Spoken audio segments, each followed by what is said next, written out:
and I am pleased to introduce my fellow naval officer, Matt Micheals, the Lieutenant Governor of South Dakota.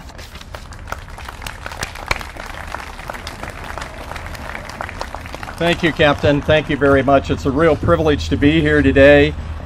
On behalf of the Governor, who's in Pier at our Emergency Operations Center dealing with the fires, I welcome you all, and all of the entourage for you, Admiral. Welcome to South Dakota. For a number of those people here, it's their first time to South Dakota. And obviously we have a lot of other service branches around here, but with all of these children here, I need your help, okay? Okay? Okay, I can't hear you. Okay, what great teachers you have. Let's bring the Admiral up here, okay? He'll be introduced in a bit, but I'm going to ask him to come up here. And what we're going to do right now is we're going to give him a pin of the state of South Dakota, the Mount Rushmore state, so that he'll be able to take that back. And then from the Governor and me, we have our coin. And so there's Mount Rushmore and the flag, and on the back would be the seal of the people that came here, and it describes how many people came. The people came and worked very hard. So as I give this to the Admiral, would you all, but especially you kids, we're going to yell, "Go Navy," at the count of 3. Are you ready?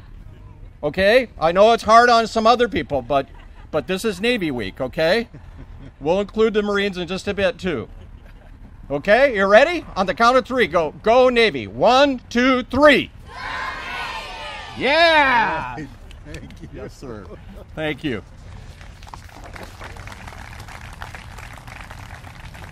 Thank you very much, and again, welcome, and especially for all of the people who did the great work. What a great venue to be here at, and all of the advanced people that came here.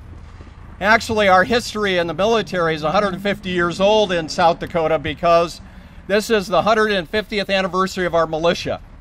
And the militia started before we were even a state.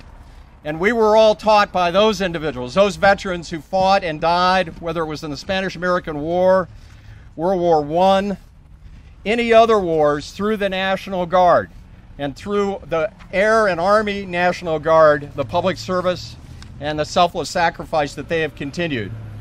The Naval Service is very new to our state, but not from the standpoint of years, but people involved. And we look at this ship right here, and you think about not only this ship, but the new Virginia-class sub. The Secretary of the Navy was here naming a few weeks ago, and also the USS Rushmore. There is a tremendous amount of naval history that is right in here, and thanks to the Memorial Association for keeping it alive. Interestingly enough, when they told me about these chairs, I served in the Philippines, as the captain said, and actually had the opportunity to walk at Corregidor. And it was an incredible privilege because, you see, just like you kids, I didn't understand what this was all about. My mom raised us, and every Memorial Day we would go and put flowers on various people's graves. We would come up here. But we didn't have people in our family that grew up in the military. We didn't understand it. There was nobody in my family that was in the Navy. I had an uncle who had gone to the academy like the Admiral did, but just didn't have those experiences. And I think it's incredible what we have not only in this state, but what other people have enjoyed, and that is the liberties and freedoms because of you veterans who have served, those that we remember today who gave the ultimate sacrifice that we're recognizing, and those that are serving right now and their families that we have deployed. It's why we're able to be free. I was in the Philippines during the coup. President Marcos was overthrown. Those are countries that are run by military, not by civilians, not by regular people like Dennis Dugard and Matt Micheals. Our governor grew up on a farm just about 15 miles from here.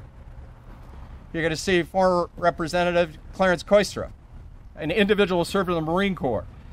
And we were all taught by people ahead of us to serve, and that liberty is like a baby, that we have to nurture it and keep it alive, and that it lasts for only one generation. So it's all up to us to keep going. I want to tell you a little story, Admiral, about this ship over here that you may not know about. You probably have studied, and you've got some great advanced people who gave you the information. In addition to its 13 battle stars and all of its great work in coming to the United States, One of the incredible things was that the youngest serviceman in World War II served on this ship. And he was a member of the crew. His name was Calvin Graham. And he was very, very big for his age. So he was there for the battles of Santa Cruz and Guadalcanal, and he got a Bronze Star and a Purple Heart. And so after that, he admitted to his gunnery officer that he was underage. The gunnery officer's name was Sergeant Shriver. He married somebody named Eunice Kennedy later on. But Calvin admitted he was underage, and what do we do in the Navy? Well, we put him in the brig for 3 months. And then he was dishonorably discharged. I think they expunged that. But when he got home to his hometown of Texas, they celebrated his 13th birthday. Can you believe that? He was in 7th grade, and he fought, and youngest person in World War II on this ship. Admiral and veterans, we might be a small landlocked state. And with great respect to your home, Admiral, according to our research, the Navy, about 1.35, so it has to be right if it's 0.35, of every 10,000 South Dakotans serve in the Navy today. That may not seem like very many, but it's higher proportion than your state of Florida, or California, Florida, or New York. And they have oceans right next door. But for our Marine Corps and our Army, Coast Guard, Air Force, thank you for your service. Thank you for my freedom. Thank you for the ability for these young people in the future to be free. On behalf of the governor, welcome, and thank you for Navy Week, Admiral. Welcome to South Dakota, all of you. Thank you.